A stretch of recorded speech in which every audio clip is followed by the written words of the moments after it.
हम इस वक्त मौजूद है श्रीनगर के लाल चौक इलाके में। यहाँ पर एसजे की तरफ से तामीर की गई कार पार्किंग अब जो है तैयार हो चुकी है।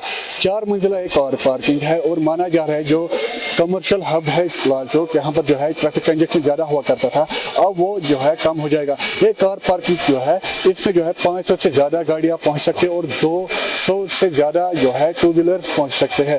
हर बिल्डिंग का फाउंडेशन होता है, एक बेस होती है, तो वो हमने डिज़ाइन किया है G+6 के लिए। बट जो हमारा अभी टेंडर है, अलॉटेड कॉस्ट है, it's for only G+3 ground +3 floors and it's allotted cost is 26.91 crore.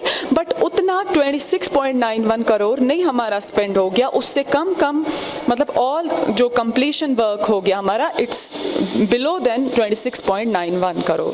मेरा नाम जावेद अहमद है। यहाँ पे जो ये पार्किंग बनाई इन्होंने मल्टी स्टोरी पार्किंग, इससे बहुत फायदा होगा। यहाँ के दुकानदारों को तिजारत पे बहुत असर पड़ेगा। यहाँ पे जो हमारे कस्टमर आते हैं आए रोज, उनको यहाँ पे ट्रैफिक पुलिस बहुत तंग कर रही है, उनकी गाड़ियाँ लिफ्ट कर दी हैं। लेकिन अल्हम्दुलिल्लाह जो ये पार्किंग बनी है, हम गवर्नमेंट से गुजारिश करते हैं कि जल्द से जल्द इसका इफ्तिताह किया जाए, इनाग्रेशन किया जाए, ताकि जो ये इलाका है अब बहुत बिजनेस यहाँ पे मुतासर हुआ है पार्किंग की वजह से। यहाँ पे लोगों को अबूर मरूर में भी फायदा होगा। पार्किंग की यहाँ पे सुविधा जब होगी लोगों के लिए तो बिजनेस भी अपग्रेड हो जाएगा इंशाल्लाह। श्रीनगर में Lal Chowk is the main centre and जो हमारा सड़कों पे मैस रहता है, traffic jams, it will diminish, it will reduce the traffic jams.